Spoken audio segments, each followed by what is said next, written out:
Hello everyone, welcome back to my channel and thank you so much for last video पर आपने बहुत ही अच्छा support दिखाया और बहुत सारे क्वेश्चंस भी किए जिसका आंसर्स मैंने आपको किए।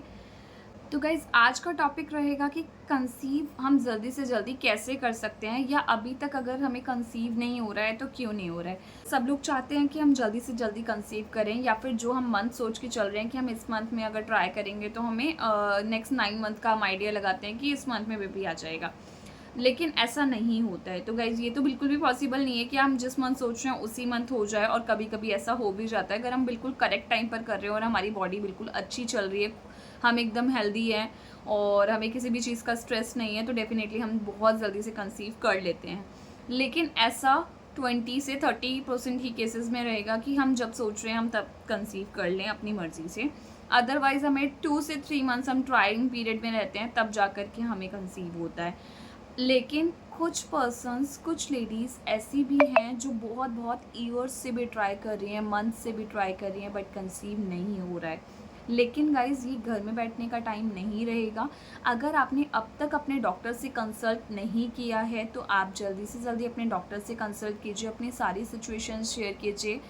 उसमें आपके हस्बैंड और आपका दोनों का टेस्ट होगा, जिसके अकॉर्डिंग आपको डॉक्टर सजेस्ट करेगी कि अगर कुछ टैबलेट्स उन्हें देनी होंगी, आपकी बॉडी में अगर कोई भी हार्मोन का इशू रहेगा या कुछ भी प्रॉब्लम रहेगी, तो उसके अकॉर्डिंग वो आपका ट्रीटमेंट स्टार्ट करेंगे। तो सबसे पहले आप अपने डॉक्टर से कंसल्ट कर लेना। अगर आप सिर्फ 3 to 4 मंथ से ही ट्राई कर रहे हैं और आपको कंसीव नहीं हो रहा है, अभी आपने डॉक्टर से भी कंसल्ट नहीं किया है, तो गाइस घर में ही कुछ चीज़ें हैं जो आप कर सकते हैं।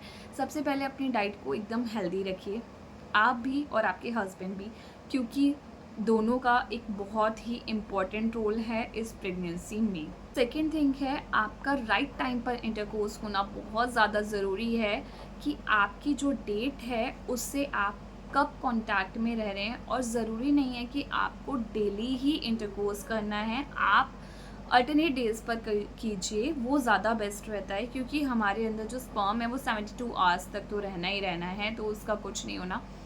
तो इसलिए ज़रूरी नहीं है कि आपको डेली डेली कांटेक्ट में रहना है, या फिर आपका जो भी टाइम पीरियड है आपको उसमें डेली इंटरकोर्स करना है, ऐसा ज़रूरी नहीं है। आराम से अपनी बॉडी को रेस्ट दो, दोनों ही पर्सन्स, और जो इंटरकोर्स करेंगे वो करेंगे अल्टरनेट डेज पर, जो कि आपकी बॉडी के लिए ज़्यादा बेनिफिशियल रहेगा। कंसीव होना होगा तो उस राइट टाइम में आपको अल्टरनेट डेज पर भी कंसीव हो जाएगा। थर्ड थिंग रहेगी, इंटरकोर्स करने के बाद आप एकदम से उठ कर के वॉशरूम नहीं भागेंगे, आप अपने आप को क्लीन नहीं करेंगे, थोड़ा सा वेट कीजिए। 30 मिनट्स कर सकते हैं तो 30 मिनट्स कीजिए, अदरवाइज़ 20 मिनट कर लीजिए। 20 मिनट्स तक आप अपने आप को वॉश मत करना, क्लीन मत करना अच्छे से, थोड़ा टाइम तक वेट कीजिए, क्योंकि सीमेन अगर अंदर रहेगा, जितना जल्दी वो अंदर जाएगा उतना बेस्ट रहेगा, और जितना ज़्यादा रहेगा उतना भी। आप 20 से 30 मिनट्स या 25 मिनट्स में आप अपने आप को अच्छे से क्लीन कर सकते हैं। उसके बाद आपको ऐसा कोई डाउट नहीं रहेगा। और देखो भाई, जिसको होना होता है ना, फिर उसको इतने ये सब चीज़ें करनी ही नहीं पड़ती, उसको तो भाई ना चाहते हुए भी हो ही जाता है। लेकिन जिसको नहीं हो रहा है उनके लिए है ये चीज़। आप थोड़ी देर के लिए एक एक्सरसाइज पोजीशन में लेग्स ऊपर करके आप थोड़ी देर के लिए रख सकते हैं, 5 to 7 मिनट्स रख सकते हो, उतनी देर में काम हो जाएगा। तो गाइज़ ये सब चीज़ें आप कर सकते हैं। आप अपनी हेल्दी डाइट लेते रहना, स्ट्रेस बिल्कुल मत लेना। स्ट्रेस लोगे तो भाई जो हुआ होगा ना वो सब कुछ ख़राब हो जाएगा। स्ट्रेस मत लो, डिप्रेशन में मत जाओ।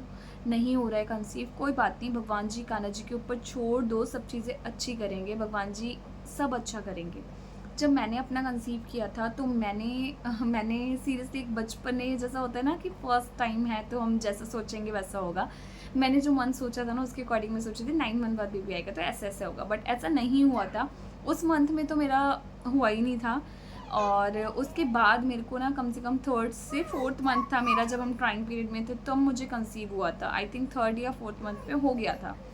लेकिन तब मैंने ऐसा कुछ सोचा नहीं था, क्योंकि फिर मैंने ये सोचा था यार जो सोचेंगे ना ज़रूरी नहीं है कि वो होगा।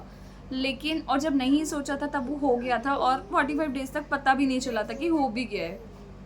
और सीरियसली उस टाइम पर कोई स्टडी नहीं की थी कि क्या क्या सिम्टम्स होते हैं क्या नहीं होते। आज तो बहुत अवेयरनेस है फिर भी, लेकिन उस टाइम पर इतनी स्टडी नहीं की थी इन सब चीज़ों की, क्योंकि इतना ज़्यादा वो था ही नहीं कि क्या क्या सिम्टम्स होते हैं। और ये जो थे ना, ये तो बिल्कुल ही डिफरेंट थे, क्योंकि मैंने ये सब चीज़ें सुनी होती हैं कि सिम्टम्स में आपको वोमिटिंग एंड जी मिचलाना और ये सब चीज़ें, टायर्डनेस, सिकनेस, हेडेक, ये सब फील होता रहता है, चक्कर आना।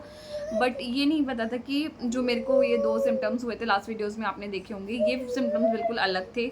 ये सिम्पटम्स ऐसे थे कि भाई आज डेट आएगी, कल डेट आएगी, ये वाले सिम्पटम्स थे ये। बट ऐसा कुछ हुआ नहीं था। 45 डेज़ और किट का रिज़ल्ट भी नेगेटिव रहा था। तो जब पॉज़िटिव आया, वो ब्लड टेस्ट ने ही प्रॉपर मुझे वो करा, कंफर्म कर दिया था रिपोर्ट्स के थ्रू कि हाँ भाई ऐसा ऐसा है। बट फिर भी मैं ये चाहती थी कि मैं एक बार फिर से किट में टेस्ट करूं, और मैंने उसको किया 50 to 55 डेज़ पे किया मैंने टेस्ट फिर से, तब मेरे किट में पॉजिटिव आया था।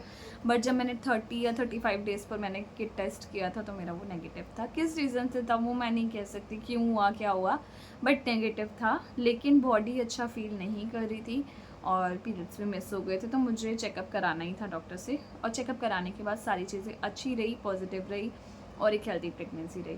तो गाइज़ बस इस वीडियो में इतना ही आप सबके साथ शेयर करना था। और आप सबसे पहले अपने डॉक्टर से ही कंसल्ट कीजिएगा, क्योंकि डॉक्टर जितना अच्छे से गाइड कर सकता है उतना अच्छे से कोई यूट्यूब चैनल आपको गाइड नहीं करेगा, कोई गूगल गाइड नहीं करेगा। एक अच्छा डॉक्टर मिलना आपके लिए बहुत ज़्यादा ज़रूरी है। तो गायनेकोलॉजिस्ट से कंसल्ट करें और अपनी सारी सिचुएशन उनके सामने रखें।